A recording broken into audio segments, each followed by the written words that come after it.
Hey everybody, it's the Board Game Blogger. Today I'm here to review Timeline, Music, and Cinema.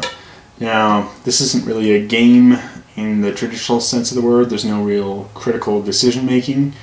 It's just a trivia game. Test your knowledge.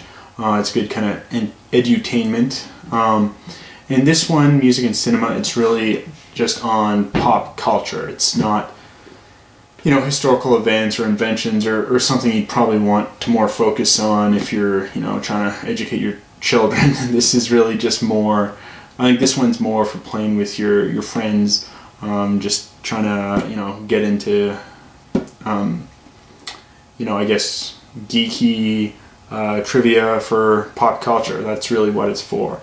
There's other ones in this series, you know, if you're looking to homeschool or, you know, just educate your kids or play as a family. They're probably better than this. You probably do not want to be playing this one with your family, but it's good, I think, just kind of for your gaming buddies. Is a fun little filler. Rule book, it's clear, it's fine, it kind of illustrates it well, and it's really just guessing when things occurred on the timeline. The art here is really good. I mean, that's really what you're getting. I think this game retails for 15 bucks. It's, you know, I picked it up at my FLGS, but I think you can get it, you know, online for like 10 bucks. So it's, you know, you get a lot of nice art and cards, I think, for the price there. That's kind of what you're paying. You're not really paying for innovative mechanics. You're paying for some nice art.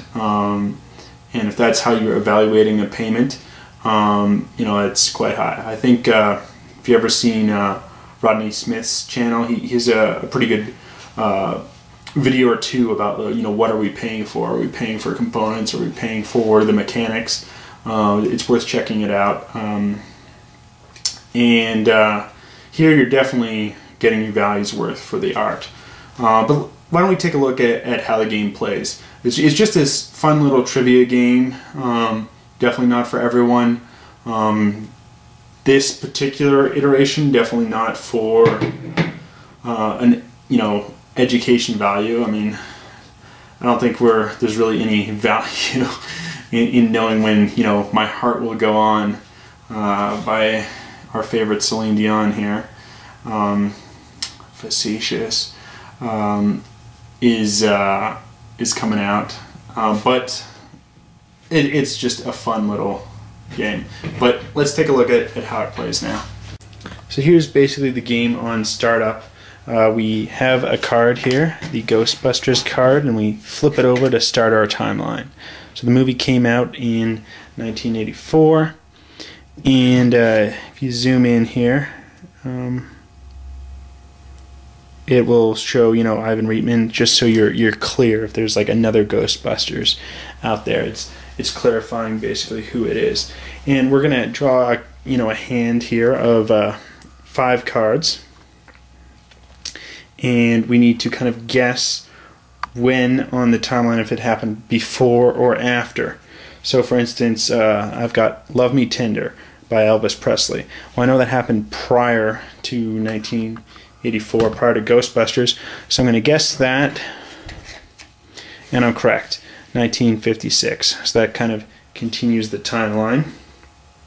And let's say it's the next player's turn, and they've got Metropolis. So it definitely, you know, happened before, but let's say they were incorrect, and they're saying this came out, this movie, between 56 and 84. So we flip it over, and we're incorrect. It's 1927. So then this gets discarded and a new card is drawn into your hand, and that you then try to continue the timeline. We'll guess here, Gone with the Wind. Obviously this happened before Elvis Presley, and we're correct, 1939. As you can see, it's, you know, pretty good art here on the cards.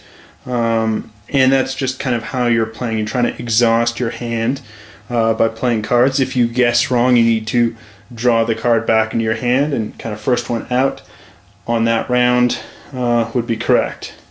And, you know, some of the stuff, you know, Origin of Symmetry. Like, I don't know what that is. Probably some 70s or 80s kind of music. Here we'll say it's after Ghostbusters. It's 2001.